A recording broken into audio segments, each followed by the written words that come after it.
د قاسم سلیمانی د جنازې د لمونځ امامت د ایران روحاني مشر آیت الله علي خامنه‌ای وکړ او د ایران د ولسمشر حسن روحاني ترڅنګ ګڼ شمېر چارواکو پکې برخه اخیستې وه. د تهران پولیس وایي په دغو مراسمو کې تر میلیون ډیرو ایرانیانو ګډون کړی و. د قاسم سلیمانی لور زینب سلیمانی د پلار د جنازې پر مهال د تهران په پوهنتون کې زرګونو خلکو ته په وینا کې وویل چې امریکایان به په امن کې پاتې نشي. د هغو امریکایي عسکرو کورنۍ چې په سوریه، عراق، لبنان، افغانستان، یمن او فلسطین کې په جګړو کې د امریکا د سپکاوي شاهدان دي، هغوی د خپلو عزیزانو د مرګ په انتظار کې ورځې وشمیري. د ایران د سپاه پاسداران انقلاب یو قوماندان نن دوشنبه ویل چې یوازې له سیمې نه د امریکایي عسکرو بشپړ وتل به د جنرال قاسم سلیمانی مرګ تلافي کړي.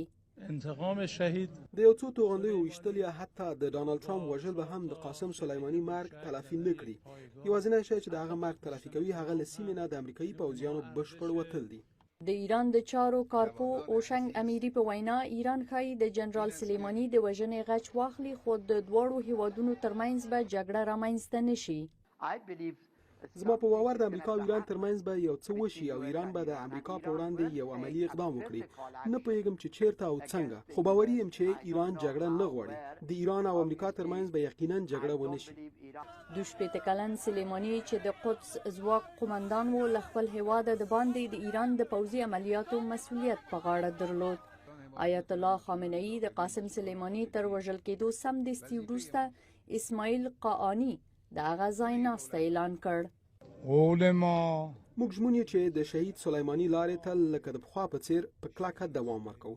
د هغه د شهادت په بدل کې موږ له سیمې نه امریکا په بیلابیلو مرحلو کې وباسو.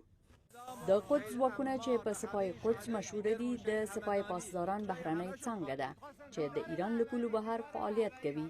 د سپاه په جوړښت کې د داسې یوې څانګې موجودیت پخوا نه اعلانېدله، خو کله چې په 2011 کال کې د سوریې جګړه پیل شوه او د قاسم سلیمانی په مشرۍ د قدس ځواکونو د بشار الاسد د رژیم په ملاتړ پکې پراخه ونډه واخیستله، د دغه ځواک نوم په رسنیو کې راغی.